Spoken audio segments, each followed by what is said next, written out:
Bismillahirrahmanirrahim. Bonjour chers étudiants, on conclut notre cours de déshydratation. Dans cette partie, on va aborder le diagnostic étiologique, les examens complémentaires et bien sûr la prise en charge. Toujours, vous allez trouver tous les supports dans la description pour télécharger. Toujours, je vous invite chers amis à abonner pour recevoir ces vidéos durant toute l'année. N'oubliez pas toujours un maximum de j'aime, un maximum de partage afin que ces vidéos atteignent le maximum nombre des étudiants. C'est mon but après ces séries de vidéos. Donc, on continue dans le diagnostic étiologique.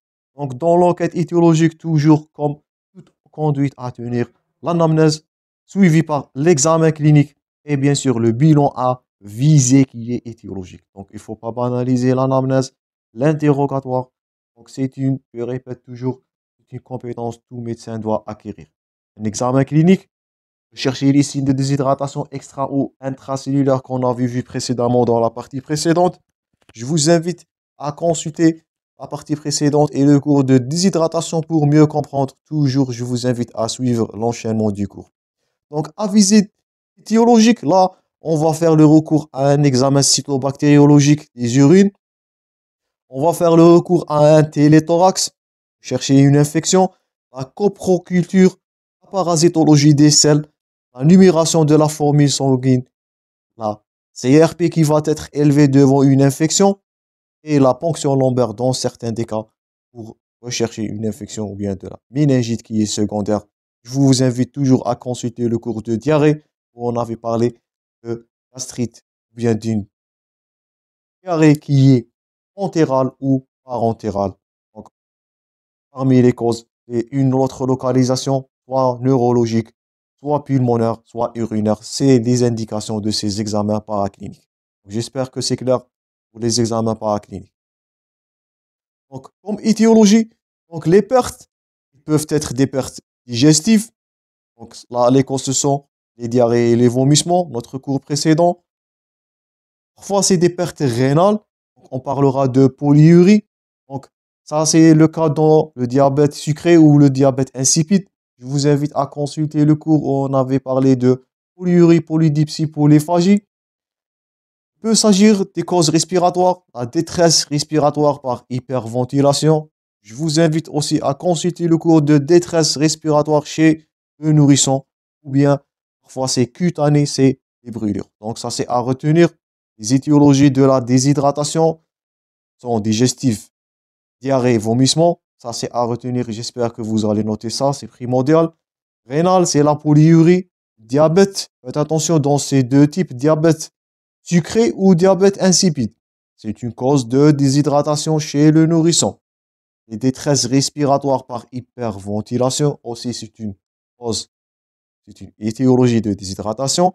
Et les brûlures.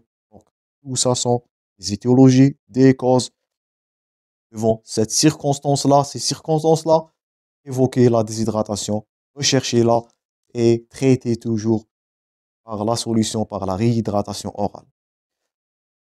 Parfois, il existe un déficit d'apport. Donc là, on va noter l'encéphalopathie, l'enfant qui va être dépendant ou bien le coma. Donc, soit des pertes ou bien un déficit d'apport. Donc le nourrisson ne peut pas expliquer sa soif. C'est pour cela qu'on insiste sur la diététique toujours. Vous voyez la ressemblance là entre, entre les cours, bien, le cours précédent de la diarrhée et ce deuxième cours. Donc, soit un déficit d'apport ou bien des pertes qui sont excessives. Pour la prise en charge, donc là, notre but, c'est de rétablir la réhydratation le plus rapidement possible, préserver le pronostic vital. La déshydratation chez le nourrisson, elle est mortelle malheureusement. Les moyens, c'est les solutés de réhydratation et il existe multiples. Ils reposent sur les sachets. Donc, dans notre cas, c'est de Saïdal. Donc, ils sont dilués à l'eau. Donc, un sachet de Saïdal dans 1 litre d'eau. Sauf pour le nouveau-né, là, c'est dans 1,5 litre d'eau. Ne dépassez pas les 24 heures ou bien par perfusion. Donc, cette solution de réhydratation elle peut être administrée par os ou bien par perfusion. Donc, c'est une solution de réhydratation dans un sérum salé isotonique à concentration de 0,9% de plasma. Donc je répète, les moyens, c'est la réhydratation, soit per os, dilué dans 1 litre d'eau. On préférera toujours la voie parentérale, ça nous fait rappel plutôt la voie orale, ça nous fait rappel au cours de diarrhée. Et parfois, dans certains cas, on a l'indication à la perfusion, on passera à la réhydratation parentérale dans un sérum salé isotonique.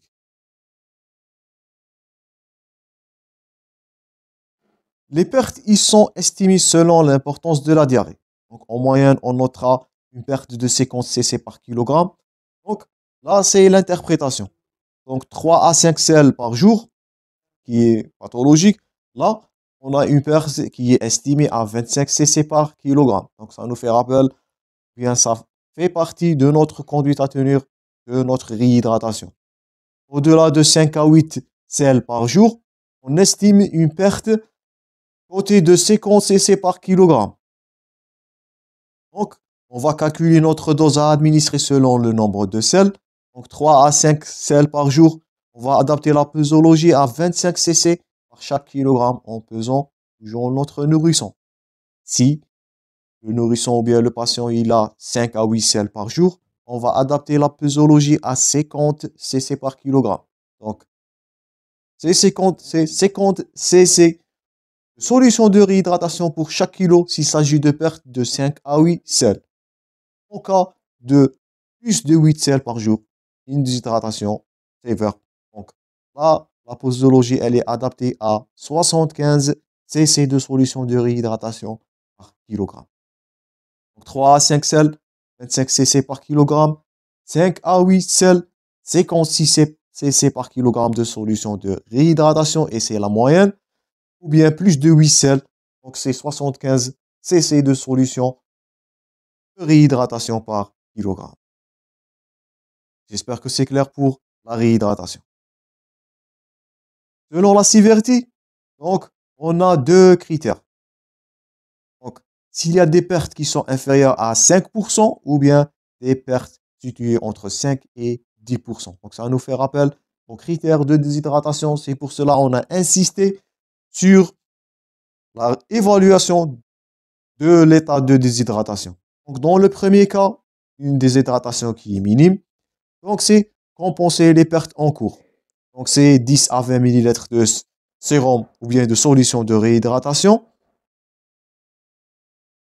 par kilogramme devant des selles liquides. Il ne faut pas arrêter l'alimentation. Donc, toujours garder l'alimentation et revoir le patient à J2, J7, J30, sauf en cas de signe de gravité. Donc, le premier cas, on va en cas de déshydratation modérée.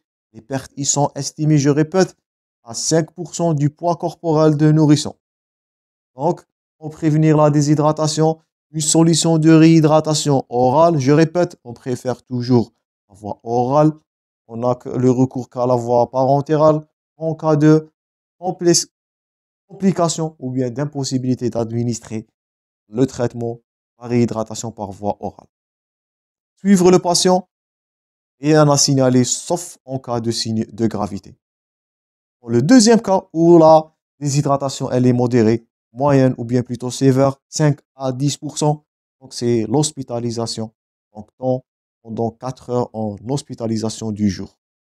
Donc on hospitalise l'enfant si il est âgé de 3 mois, s'il pèse moins de 5 kilos, si la quantité totale de liquide qui a été perdue est supérieure ou égale à 200 cc par kilogramme, et on va administrer là la réhydratation selon deux moitiés. La première moitié dans les premiers 4 heures, 100 cc par kilogramme, toujours par voie orale.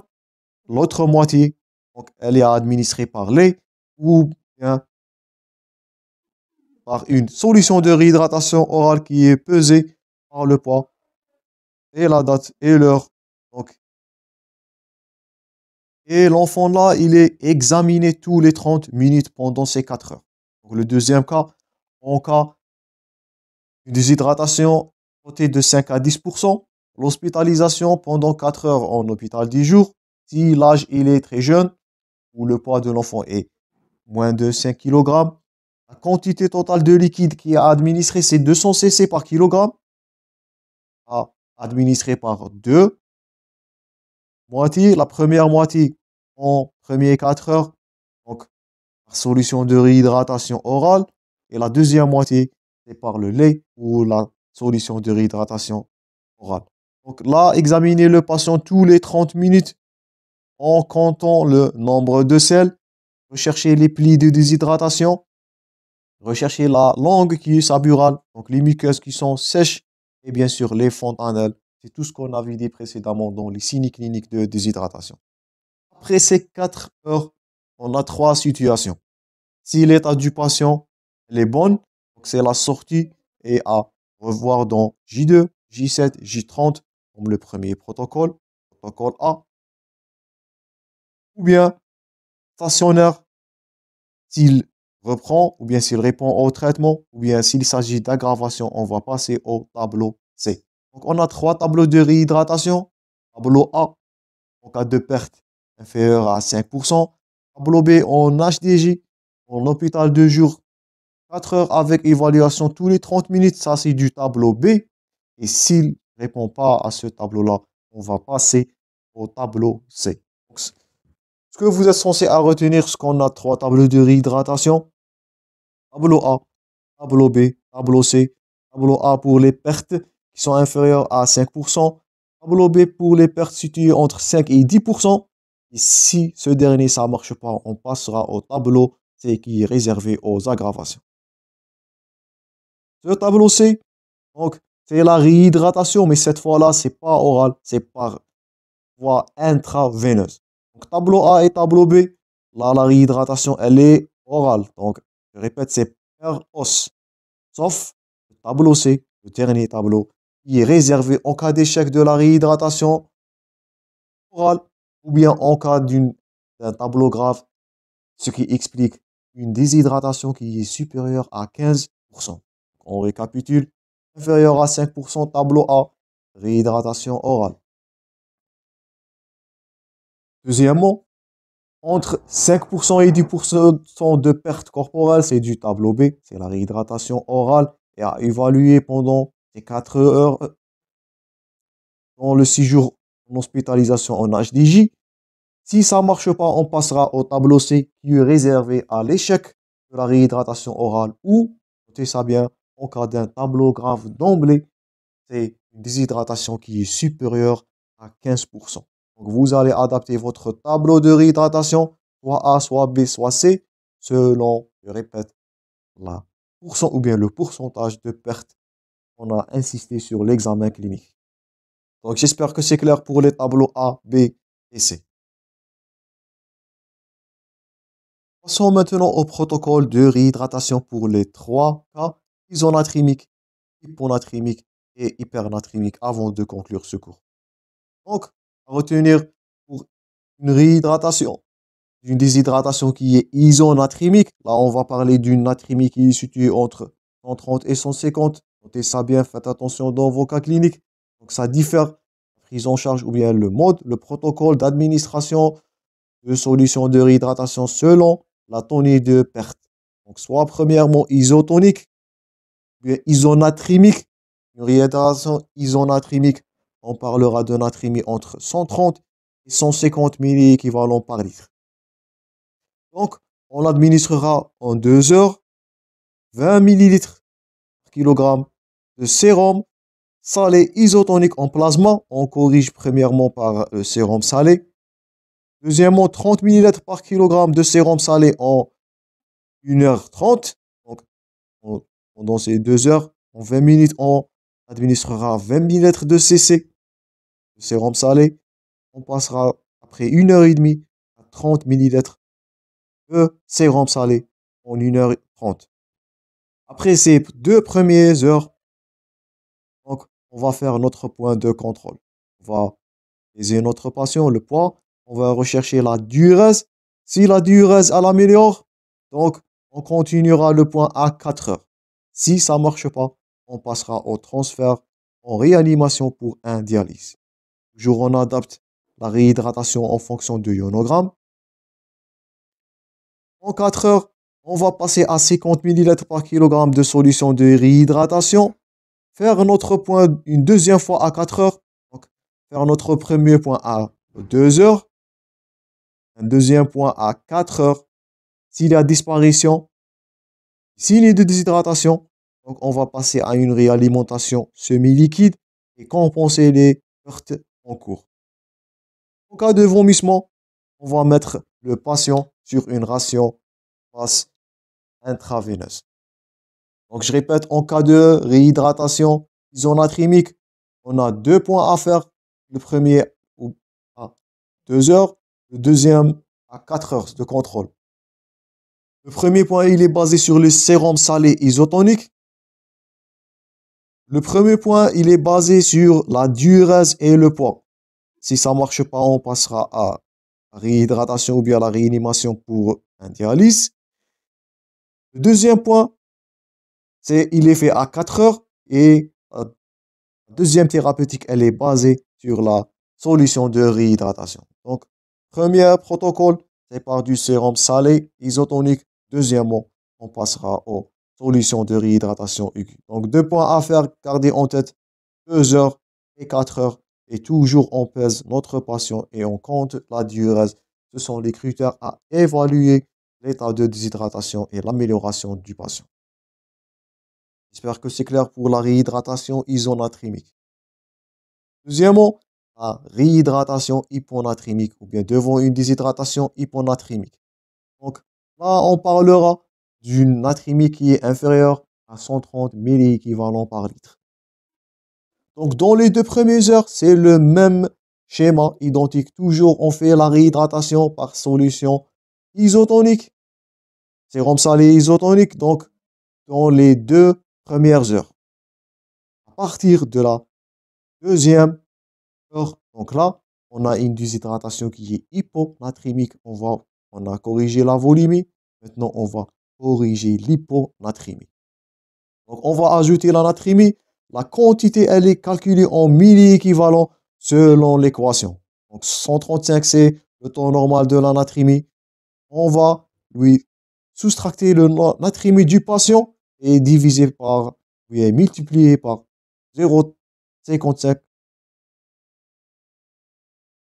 fois poids en kilogrammes. Donc ça, c'est la formule pour calculer la perte ou bien la quantité à rajouter pour calculer la natrémie. Elle est, je répète, 135 moins la natrémie du patient multiplié fois 0,55 fois le poids en kilogrammes et on trouvera la quantité à administrer. Donc on ajoutera cette quantité au milli-équivalent de natrémie de la deuxième et la 16e heure. Donc là, par une solution de réhydratation. Donc je répète, premièrement, on a eu une réhydratation ou bien une déshydratation qui est seulement isonatrémique. Elle est basée, comme on avait dit, sur, premièrement, le premier relais à 2 heures, c'est du sérum salé. Et à 4 heures, on passera à la solution de réhydratation. Dans la deuxième déshydratation qui est hyponatrémique, on corrige dans les 2 premières heures par un sérum isotonique.